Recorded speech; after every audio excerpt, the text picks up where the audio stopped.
there's a long way for us to go.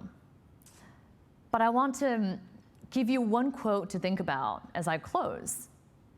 And that quote is something I heard in the wake of the Orlando gun violence that I can't speak about without being emotional, because this is one of these things that just doesn't make sense. But anyway, I don't want to get too political here. But I heard Senator Cory Booker from New Jersey say the following. And he was specifically referring to gun control, but I think it can apply to any other issue. He said, "We cannot allow our inability to do everything to undermine our determination to do something." And we cannot allow our inability to do everything to undermine our determination to do something. So where it is that we should start. 3 ideas. First, it's our job to make the case for health. Not just healthcare, but for health. Nobody else is going to be thinking about health, but we're the ones who have to say, if what you care about is education, then we have to care about the fact that our children should start their schools with glasses, with shots, without lead poisoning, right? We have to make that case that health is tied to everything. If what you care about is jobs, you want a healthy workforce. If what you care about is criminal justice system and crime, then you also have to think about our policies of mass arrest and incarceration when it comes to drugs. I mean, we're the ones who have to make the case for health and the fact that there is no such thing as a non-health sector. Second, we have to speak up and use our voice.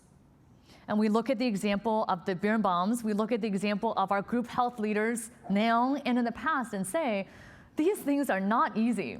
And many times there is a huge risk, a personal risk, a professional risk that may be involved in speaking out. I mean, I knew, and my staff knew, that in our declaring, for example, that violence is a public health issue, that poverty is a public health issue, that racism is a public health issue, that there might be repercussions, that people might say to us, what are you doing? What are you talking about? Why are we talking about these issues? But sometimes we have to put ourselves on the line, and even our reputations on the line, if we know that we're doing the right thing at the end of the day. Third, I strongly believe that we in health, as we're talking about social determinants and other issues, should not just be asking for a seat at the table. We should be asking to be at the head of every table, because we're the ones who are tying everything together. And every time if there's a new policy that's being announced, we would always ask for the fiscal impact of that policy. Why shouldn't we ask for the health impact of every policy? Everything also impacts health. And we are the ones who have to talk about that. We have to talk about how, for example, housing is a health care intervention. Universal pre-K education is a health intervention. And therefore, the other way around too. The health and having good health is tied to everything else. So I'll end by saying that ultimately, my strong belief is that our job as clinicians, our job as community members, our job as people who care, is to preserve the dignity and respect the humanity of all people. And of all people, it doesn't matter if they have mental illness, if they have addiction, if they are experiencing homelessness, if they're otherwise someone that society would rather not see, or that society would rather cast aside. And actually, I would add even more to that and say that our job should be even more to care for our most vulnerable and to level the playing field of inequality.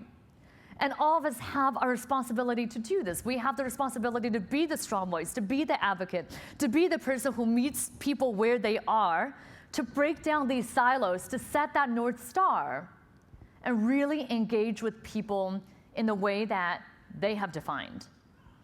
None of this at all is easy. But I would wager that none of us entered our current fields because it's easy. And we're all here because the work that we do is so important, that it's about health, therefore it's about life and death, but also about justice and civil rights as well. It's been said that the disparities, especially health disparities, that they bend the arc of justice.